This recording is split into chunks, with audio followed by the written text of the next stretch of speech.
Yang pertama ada introduction. Gambaran memproses. Kegiatan pertama dalam siklus penggajian adalah memperbarui basis data master penggajian untuk mencerminkan berbagai jenis perubahan kepegawaian seperti perekrutan karyawan baru, pemutusan hubungan kerja, perubahan tarif gaji atau pemotongan pajak diskresioner.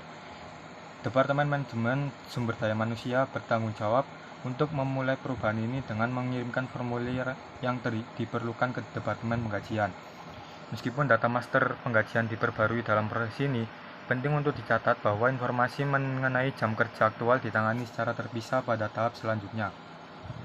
Analisis gambar 18.1 seperti yang ditunjukkan gambar tersebut. Departemen HRM berfungsi sebagai sumber masukan utama untuk sistem penggajian. Ketika terjadi perubahan personel, Departemen HRM mengirimkan data perubahan personel ke proses pembaruan data master gaji. Selanjutnya kita masuk di General Ledger and Reporting System.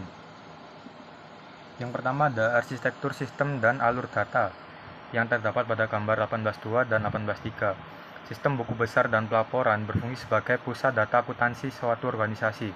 Seperti yang ditunjukkan pada gambar 18.2, sistem ini mengkonsolidasikan informasi dari berbagai sumber, termasuk siklus transaksi rutin, pendapatan, pengeluaran, produksi, dan SDM atau penggajian, bendahara untuk aktivitas non-rutin, dan pengawasan keuangan untuk entry penyesuaian. Integrasi ini memastikan bahwa buku besar memberikan gambaran yang komprehensif dan terpadu. Untuk interaksi sistem online-nya yang terdapat pada gambar 18.3, menggambarkan lingkungan online modern sistem ini, di mana berbagai departemen berinteraksi langsung dengan basis data terpusat. Melalui terminal khusus, bendahara, pengawasan keuangan, dan manajemen dapat melakukan pencarian dan entry data secara real-time. Arsitektur ini memfasilitasi produksi yang efisien atas hasil-hasil penting, seperti neraca saldo yang telah disesuaikan, laporan keuangan, dan laporan manajerial. Nah, untuk ancaman utamanya terhadap sistem, ancaman paling signifikan bagi sistem buku besar dan pelaporan adalah risiko data induk yang tidak akurat atau tidak valid. Kesalahan dalam buku besar dapat menyebabkan laporan keuangan yang cacat, yang pada gilirannya dapat mengakibatkan keputusan manajemen yang kurang tepat, serta potensi masalah hukum atau regulasi. Selain itu, sistem ini juga menghadapi risiko pengungkapan informasi keuangan sensitif tanpa izin, serta kehilangan atau kerusakan data akibat kegagalan perangkat keras. Kerangka kerja pengendalian internal. Untuk memitigasi risiko-risiko ini, organisasi harus menerapkan serangkaian pengendalian yang kuat sebagaimana diuraikan dalam teks. Pengendalian integritas data dengan memanfaatkan pemeriksaan integritas pemrosesan seperti pemeriksaan validitas dan pemeriksaan saldo nol untuk memastikan semua entry akurat dan lengkap. Yang kedua, pengendalian akses, di mana menegakkan pemisahan tugas yang ketat dan menggunakan autentikasi multifaktor. Yang terakhir, keamanan data, dengan mengenkripsi data sensitif dan melakukan pencadangan otomatis secara berkala yang disimpan di luar lokasi. Nah, selanjutnya ada update General Ledger yang dimana proses pemutakhiran terdiri dari proses entry jurnal yang berasal dari dua sumber, yaitu yang pertama itu ada subsistem akuntansi yang dimana masing-masing subsistem akuntansi yang dijelaskan dalam bab 14 hingga 17 itu membuat entry jurnal untuk memperbarui buku besar. Secara teori, buku besar dapat diperbarui untuk setiap transaksi, namun dalam praktiknya berbagai subsistem akuntansi biasanya memperbarui buku besar melalui ringkasan entry jurnal yang mewakili hasil seluruh transaksi yang terjadi selama periode waktu tertentu. Nah, untuk misalnya itu subsistem siklus pendapatan akan menghasilkan entry jurnal ringkasan yang mendebit piutang dan kas serta mengkredit penjualan untuk semua penjualan yang dilakukan selama periode pembaruan. Demikian pula siklus pengeluaran akan menghasilkan ringkasan entry jurnal untuk mencatat pembelian, perlengkapan, dan persediaan, dan untuk mencatat pengeluaran kas sebagai pembayaran atas pembelian tersebut. Nah, masih dengan update General Ledger yang dimana bendahara atau kantor bendahara itu menyediakan informasi untuk entry journal memperbarui buku besar untuk transaksi non-rutin seperti penerbitan atau pelunasan utang, pembelian atau penjualan sekuritas investasi atau akuisisi saham treasury. Gambar 18.4 ini menunjukkan contoh layar entry jurnal tipikal untuk sistem ERP. Nah, selanjutnya ada Threat and Control in General Ledger Update, yang dimana itu ancaman dan kontrol pada update buku besar umum.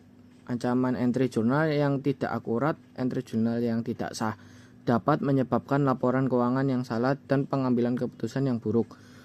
Sumber entry jurnal subsistem akuntansi atau transaksi rutin ini bendara di transaksi tidak rutin, kontrol utama pemeriksaan validasi akun, format memeriksa data numerik, debit sama dengan cek saldo kredit, pengecekan kelengkapan data jurnal atau verifikasi nomor rekening dan deskripsi tanda tangan cek, saldo rekening, pemeriksaan total, run to run atau kontrol keamanan dan deteksi kontrol akses yang kuat dan otoritas multifaktor, laporan rekonsiliasi dan pengendalian pemeliharaan jejak audit.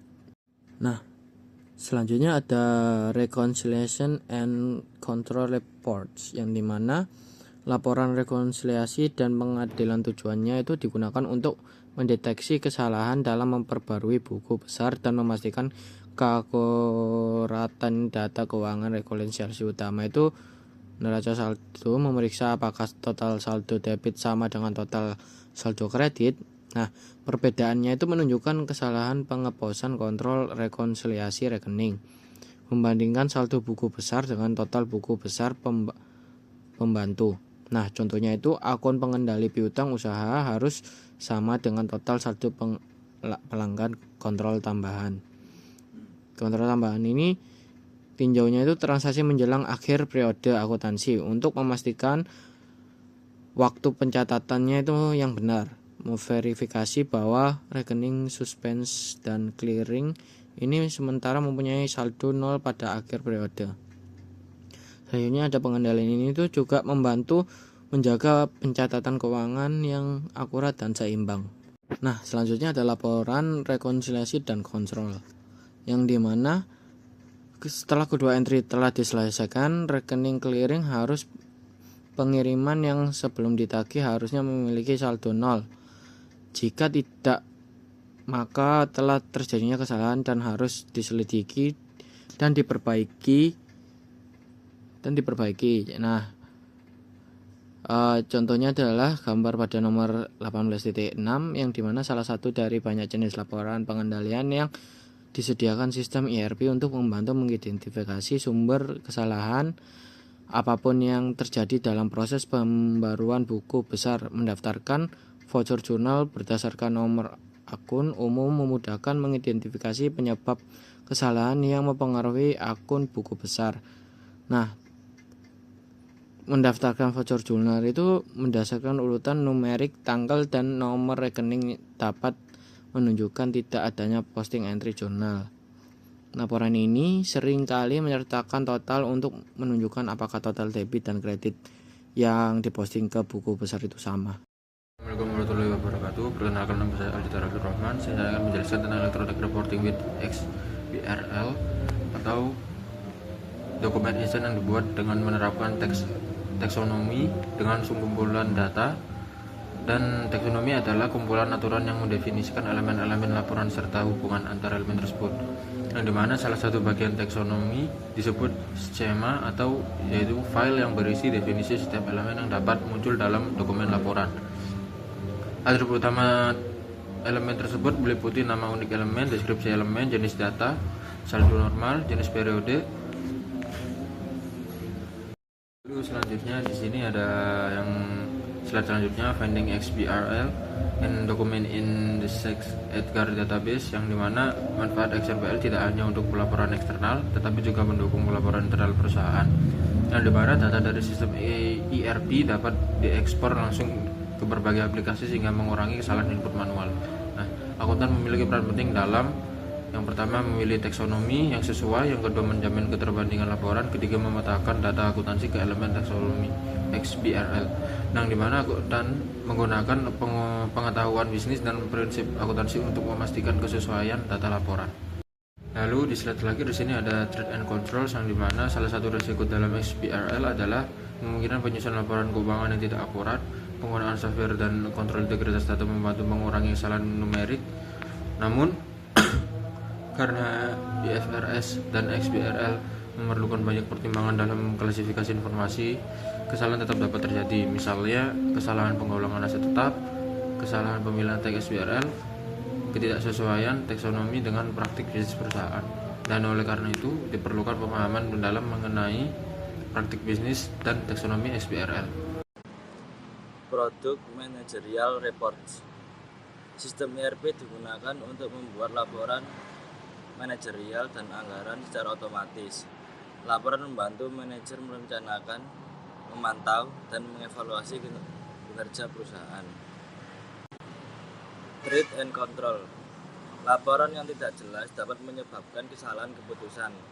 Karena itu, perusahaan menggunakan responsibility accounting dan balance scorecard untuk mengontrol dan mengevaluasi kinerja setiap bagian perusahaan. Nah, di slide ini membahas tentang post adjusting entries atau jurnal penyesuaian. Jadi ini adalah proses dalam sistem general ledger untuk mencatat transaksi atau kondisi yang sebenarnya sudah terjadi, tapi belum tercatat dengan tepat di akhir periode akuntansi. Jadi ada beberapa kategori jurnal penyesuaian. Itu yang pertama ada accrual. Accrual itu pencatatan pendapatan atau beban yang sebenarnya sudah terjadi, tapi kasnya belum diterima atau dibayar.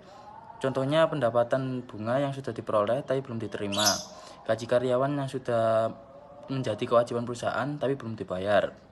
Yang kedua ada deferral. Kalau deferral itu kebalikannya, kas yang sudah diterima atau dibayar duluan tapi manfaat atau kewajibannya belum terjadi sepenuhnya. Contohnya uang muka dari pelanggan, pembayaran sewa atau asuransi di muka. Yang ketiga ada estimates. Kategori ini berkaitan dengan estimasi biaya yang diperkirakan akan terjadi selama beberapa periode akuntansi. Contohnya beban penyusutan aset, cadangan piutang tak tertagih. Yang keempat ada revaluation. Revaluation ini dilakukan untuk menyesuaikan nilai aset supaya sesuai dengan kondisi aktual. Contohnya ada penurunan nilai persediaan karena barang rusak dan penyesuaian nilai inventory setelah perhitungan fisik. Yang kelima ada correction. Ini adalah jurnal koreksi untuk memperbaiki kesalahan pencatatan di general ledger. Selain itu ada juga risiko dari adjusting entries, misalnya kesalahan input atau manipulasi data yang bisa bikin laporan keuangan jadi tidak akurat. Makanya perusahaan perlu kontrol seperti pembatasan akses, audit trail, rekonsiliasi berkala, dan validasi data. Nah, slide selanjutnya ini ada tahap dalam sistem general ledger, yaitu penyusunan laporan keuangan. Proses ini dilakukan setelah semua jurnal penyesuaian selesai dicatat. Tujuannya supaya perusahaan bisa menghasilkan laporan keuangan bulanan, kuartalan, atau tahunan yang akurat. Closing journal entry di tahap ini adalah ada proses closing entry atau jurnal penutup. Fungsinya itu untuk menutup akun pendapatan dan beban, menghitung laba atau rugi bersih, memindahkan hasil laba atau rugi tersebut ke retained earnings atau laba ditahan. Nah, di slide ini juga menjelaskan peralihan standar akuntansi dari GAAP ke IFRS.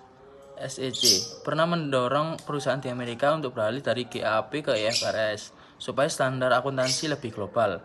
Nah, perbedaan utama GAAP dan IFRS itu yang pertama, di GAAP aset tetap biasanya dicatat dan disudutkan secara gabungan. Sedangkan IFRS menggunakan pendekatan komponen. Jadi bagian aset bisa punya umur ekonomis berbeda. Kedua ada research and development cost. IFRS memungkinkan biaya pengembangan dikapitalisasi lebih awal dibandingkan GAAP. Jadi perusahaan perlu sistem pencatatan R&D yang lebih detail. Yang ketiga ada inventory. Ini di IFRS tidak memperbolehkan metode LIFO karena itu perusahaan yang sebelumnya pakai LIFO harus menyesuaikan sistem inventory dan perhitungannya. Impact on ICE, perubahan standar ini juga berdampak ke ICE atau Accounting Information System. Dampaknya antara lain ada struktur general ledger harus disesuaikan, program yang ada perlu dimodifikasi, testing dan validasi sistem meningkat, dan resiko salah klasifikasi data juga jadi lebih tinggi.